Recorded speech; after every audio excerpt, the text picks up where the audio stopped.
ये सबसे सुरक्षित आश्रय है जिसे मैंने देखा है, क्योंकि यह 100 साल पुराने पेड़ के अंदर चतुराई से छिपा हुआ है। इसका बाहरी आकार भी आसपास के वातावरण के साथ एकीकृत है। यहाँ तक कि अगर जंगली सुअर की बहन आधी रात को घर में घुसने की कोशिश करे तो भी यह 1 इंच भी हिल नहीं सकता। शुरुआती सर्दियों के जंगल में हर जगह सूखी टहनियाएं और पत्ते बिखरे हैं, जैसे आमाओं की बेरोजगारी। इसलिए उसने अपने कुत्ते के साथ बाहर जाकर मन को हल्का करने का निर्णय लिया। उसे अचानक एक 100 साल पुराना पेड़ मिला जो बीच से टूट गया था। कुछ साधारण ठोकरें मारने के बाद आमाओं ने तुरंत पानदुआन किया कि अंदर बहुत कुछ है। इसलिए उसने जल्दी से लकड़ी का कोयला लाया और पेड़ के तने पर चित्र बनाने लगा, यह सोचते हुए कि इसे रहने के लिए एक घर में बदल देगा। फिर आमाओं ने एक हाथ में पकड़ा और एक आरा निकाला और बनाए गए रेखाओं पर छिद्र खोदने लगा, ताकि आरा आसानी से अंदर जाकर सटीक कटाई कर सके। इस तरह की चतुर योजना न केवल आश्रय के प्रवेश द्वार को निर्धारित करती है, बल्कि काटे गए लकड़ी के टुकड़े भी बड़े दरवाजे के रूप में काम आ सकते हैं। Snip snip snip.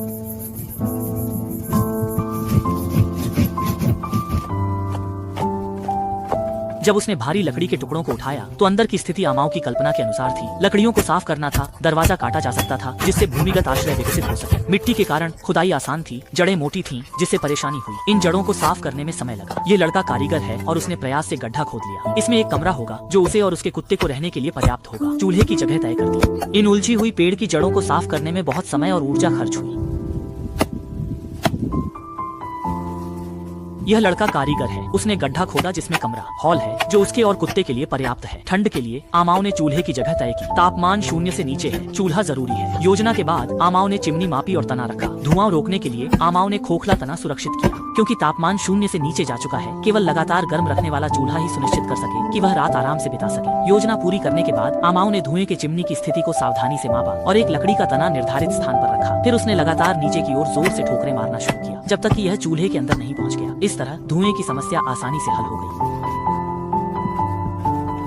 धुएं को अंदर आने से रोकने के लिए आमाओं ने एक खोखले पेड़ के तने को खोजा जो चिमनी के विस्तार के लिए एकदम सही था। वह सावधानी से चिंतित था कि लकड़ी जल न जाए, इसलिए उसने कुछ सूखी घास इकट्ठा की और उसे मिट्टी के साथ मिलाकर एक चिपचिपा मिश्रण बनाया। फिर उसने लकड़ी के तने के अंदर और बाहर इसे अच्छी तरह से लगाया, ताकि यह उच्च तापमान की परीक्षा को सहन कर सके। सही समय पर जैसे ही आमाओं ने अपना काम पूरा किया, आसमान में बर्फ के फाहे गिरने लगे। आमाओं ने तुरंत सर्दियों की पहली आग जलाई और जैसे ही धुआं धीरे धीरे उठने लगा, इस सुनसान बंजर भूमि में आखिरकार थोड़ी गर्माहट आ गई। इसके बाद उसने कुछ लेटे हुए कंगारुओं को इकट्ठा किया और उन्हें एक एक करके सही लंबाई में काटकर आश्रय के ऊपर रख दिया, ताकि वह छत के लिए सामग्री बन सके। जब वह छत बिछाने के आधे रास्ते में था, आमाओं ने पहले बिस्तर को ठीक से व्यवस्थित करने का निर्णय लिया। इसलिए उसने दीवार के कोने में एक खाई खोदी। लकड़ी की छड़ें को ठीक से एक दूसरे में डालकर एक ऐसा बिस्तर तैयार हो गया है जो जमीन से अलग है।